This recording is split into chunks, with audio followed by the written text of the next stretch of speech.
Peristiwa kebakaran menghanguskan 2 unit rumah warga yang ada di lingkungan 4 Kelurahan Makere Timur, Kecamatan Wenang, Kota Manado.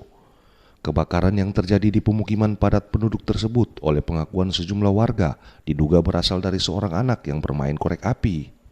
Api dengan cepat membesar karena sebagian bangunan terbuat dari material kayu, bahkan kepanikan sempat terjadi saat kobaran api menjalar ke rumah warga sekitarnya.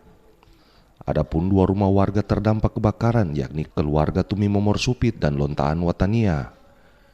Menurut Tony Mandak warga setempat, dugaan kuat penyebab terjadinya kebakaran akibat ada anak kecil bermain korek api di dalam rumah. Kejadian awal ada anak kecil yang main macis dari tadi malam terlarang-larang. Dia keluar, so ketakutan, lari di keluarga Paruntu, soto tofore. Jadi dugaan sementara cikal bakal api dari permainan macis dari anak ini. Petugas pemadam kebakaran Kota Manado yang tiba di lokasi langsung berupaya memadamkan api agar tidak meluas.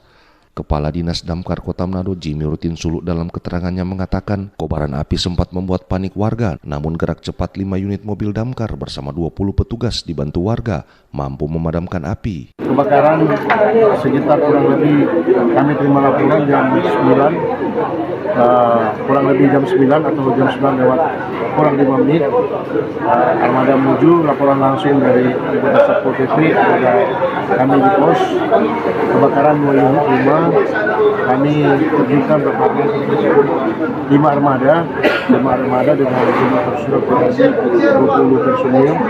20 personil, dan saat ini ya puji syukur sudah dapat dipadamkan. Kalau untuk taksasi kerugian nanti dari pihak yang berwajib, dari pihak kepolisian, demikian juga penyebab langsung kebakaran dari pihak yang berwajib atau dari pihak kepolisian. Peristiwa kebakaran ini menjadi kasus pertama di tahun 2026. Untuk itu warga diminta berhati-hati melakukan aktivitas di dalam rumah yang bisa memicu terjadinya kebakaran. Dari Manado, Calvin Wisang, RRI terus mengudara untuk Indonesia.